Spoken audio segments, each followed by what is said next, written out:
Hi everyone, today we're going to be looking at a game between Nigel Short, who has the white pieces, and Jan Timman, who has the black pieces. This was played back in 1991, I believe, and for those of you who do not know who Nigel Short is, he is one of the greatest chess grandmasters to ever come out of England.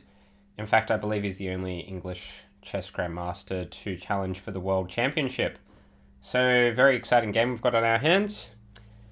And it opens with e4 from Nigel Short, and we see knight f6 from Jan Timman.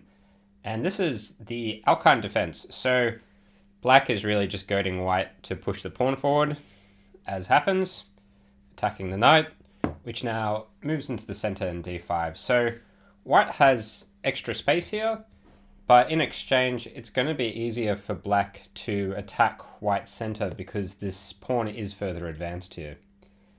So white follows up with d4, protecting that pawn, also allowing the bishop here to develop.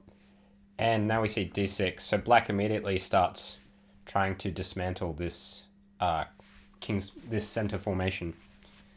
So after d6, we see knight f3, reinforcing e5, and g6 now. So because this diagonal here is blocked, black figures he'll develop his bishop to g7, and exert more pressure on this e5 square as well. Bishop c4 is played, attacking the knight, putting the bishop on arguably the best diagonal, because it does put a lot of pressure on f7, and it is a fairly long diagonal.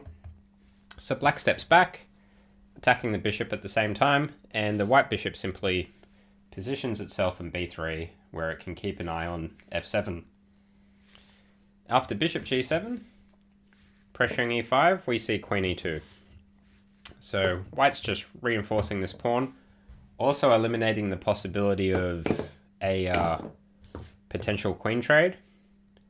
So because of that, white's going to be able to keep the queens on the board, and that's a good thing for him because white has more space, so he wants more pieces on the board and he wants to use his queen to attack. So multi-purpose move. Queen e2. Now black develops with knight c6, also pressuring e5 again, although it's not under threat at this moment. White castles kingside. And now here black castles kingside, but I just want to point out one important thing. And that is black...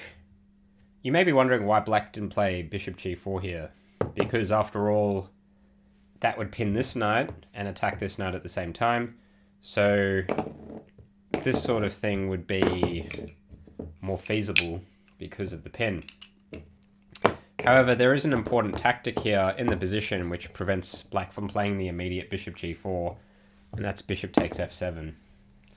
Because after king takes f7, you walk into knight g5 check, uncovering the queen on this bishop here. And here, black may gain his pawn back in the center, but these sorts of threats are very nasty, and black has also lost castling privileges here, so that's why for all intents and purposes black's unable to play a move like bishop g4 here. So black castles first, which means next move he could play bishop g4, because if bishop sack we see rook takes instead of king takes. But because of this, white now plays h3, preventing that. So I thought that was an important move order to point out, especially if you see this sort of thing in your own games. It's always worth looking out for tactical shots like bishop sack. So after h3, black expands with a5, trying to grab some space and threaten a4 himself. So white plays a4 to prevent that. And that's a great move. Locks down the queen side, so it eliminates a source of play for black, but also the bishop could come back here to a2 if it needed to. So black captures, relieving a bit of tension on the board, but also opening up this d-file now. And it's here that we actually see knight d4. So black's mission here is really to try liquidate as many pieces as possible, because when you've got less space, you want to be able to trade off as many pieces as you can, because by trading off pieces, it means you're less cramped, and it means that weaknesses like this tend to stand out a little bit more. So that's black's logic here. And white captures, black captures, and now we see rook e1. So white's really just backing up this pawn with two defenders now, and there's two attackers here. Now, e6 is played by black, and this is an important point in the game, I believe, because e6 does a great job of blunting this bishop, because now it's essentially just staring at a wall of pawns, so it's less effective. But the problem with e6 now is that this bishop is hemmed inside its own pawns here, so black is going to have to do his best to get this bishop out. And one way he may do that is to go bishop d7 and then bishop c6, for example. So it's going to be up to white to try prevent black from doing this, if he can. So white starts with knight d2, which will threaten to come to knight f3 and gain some time on this queen and also reinforce on e5. And black brings his knight into the center with knight d5 now. And after knight d5, white plays knight f3, as discussed, threatening that queen, which now steps back to c5. So on c5, the queen's keeping an eye on here. It's also keeping itself in a centralized position. So if you can, you want to keep your queen in the center of the board if it means you won't get kicked around as well at the same time. And we see queen e4 now. White's trying his best to centralize his queen, because if you've got a good queen in the center of the board, that's not going to get kicked around by minor pieces. It's a very powerful piece, as you can see. It controls a lot of squares here, opens up a lot more possibilities for white. And black notices this and wants to trade off queens with white if he can, because white's queen clearly is the better queen in this position because he does have more space. And again, it's really in line with the theme that black wants to liquidate as many pieces as he can. So this sort of weakness will stand out a little bit more. But white, of course, does not want to trade queens if he can avoid it. So he plays bishop c4, which blocks this potential for capture or trade. But now black presses the issue now with knight b6, threatening this bishop twice. Now, in most games, I believe most players would see this and they would play something like bishop d3, because the alternative isn't pretty in terms of pawn structure and strategy. But Nigel is a great grandmaster for a reason, and he knows when to push the boundaries of what is usually acceptable. And because of that, he plays b3. And the reason this is a big deal is because after knight takes c4, b takes c4, you can see here that white's queenside pawns are absolutely shattered. 1, 2, 3 pawns here, a absolute mess. Here they were very neatly compact in defending one another. But now these pawns are weak, and they're much easier to be picked off now by black. But white's doing this because he believes that he can use his queen and his space advantage to attack the black position. So it's become a very double-edged position now. If black can hang on, he would very likely win this game because he has the bishop pair, plus white's queenside pawns are a mess. So it's going to be up to white to prove that he can gain an advantage from this position before that can happen. It's black's move to play. He plays rook e8. And the reason black has to play rook e8 is because white's threatening bishop a3 next turn, which would lose him the rook. So black plays rook e8, preventing that. And now we see white capture the d-file here with rook d1. And that really does prevent the bishop from coming out because it would be captured, as you can see. So white's doing everything he can to try keep this bishop in its place. Keep these rooks disconnected as much as he possibly can. So after rook d1, we see queen c5. And now, queen h4. And queen c5 here, you can see, was pressuring the e5 pawn. And you would think would force the queen to keep an eye on it. So you may be wondering after queen h4 why black simply can't capture this pawn. And the reason for this is because bishop a3 would mean the black queen has run out of squares to keep a hang on to this bishop. So after, say, queen c6, you'd lose the bishop here. So I'm not sure if... What I'm not sure about is if black originally saw that when he played queen c5. I'm not sure he saw this queen h4 idea. Perhaps he did.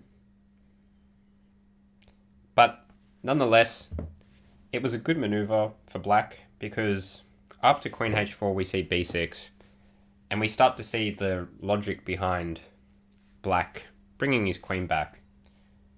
Because after bishop e3 we see queen c6, and now you can see here that a queen and bishop battery here along this diagonal with thread and mate on g2. It also allows the black bishop to finally develop here. So by threatening checkmate on g2, hypothetically, in this scenario, this white knight would be unable to participate in the attack. It's effectively stuck on this square. So that will reduce some of white's firepower if he tries to attack the king side.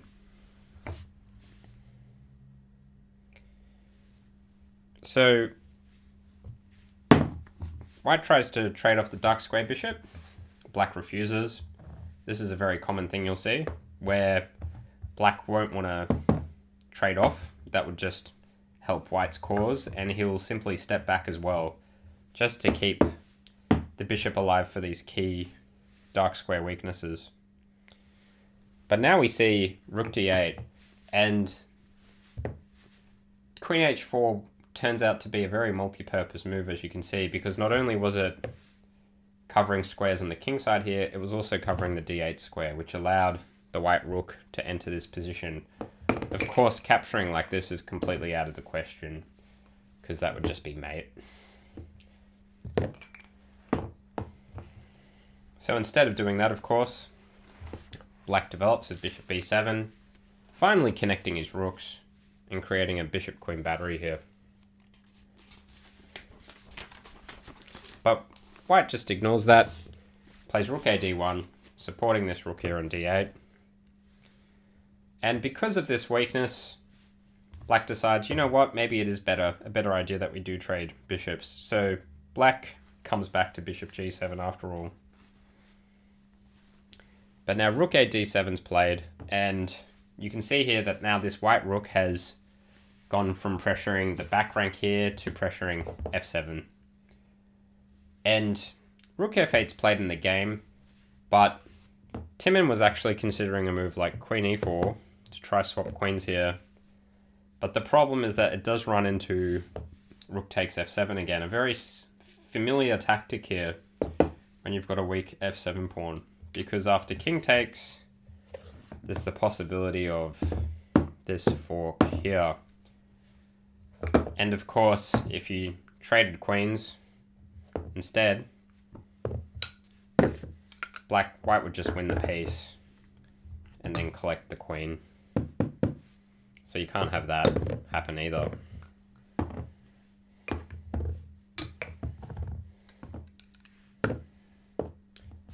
So black plays rook f8 to try to solidify his kingside weaknesses here. So white takes this opportunity to swap off dark square bishops. And now we see the second rook come up to a more central square. So white's got absolute dominion here over this d file. And you can see now that these queenside weaknesses, although apparent, do pale in comparison to the positional advantages that white has at the moment. Black tries to bring his other rook towards the king side.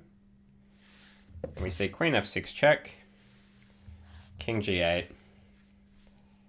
And here you can see there's a very big weakness now along these dark squares with the absence of this dark square bishop. So white wants to exploit this by playing h4, and the idea, of course, may be to bring the pawn up here, or perhaps we'll see something else in the game. Because black prevents the h5 march by playing h5 himself. Now it's white to play. You have to put this black king into a mating net. How are you going to do it?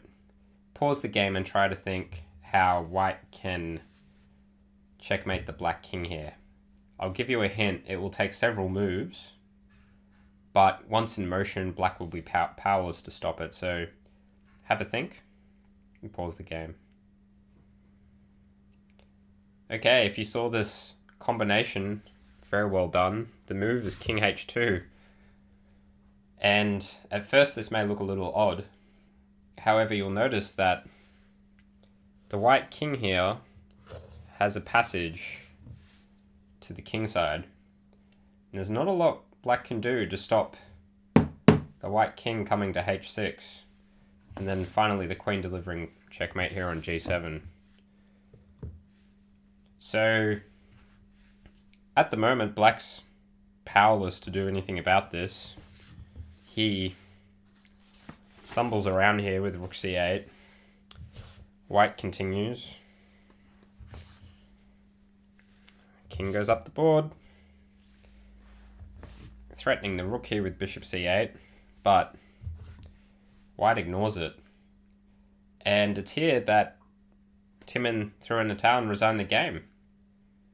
So it was an excellent game, and I think it just goes to show if you have a initiative and you've got space, you can make an attack work. However, you do have to make sure it works, because in this instance, if Nigel was unable to produce a sufficient attack here, he may have landed in some trouble in the endgame with these weak pawns.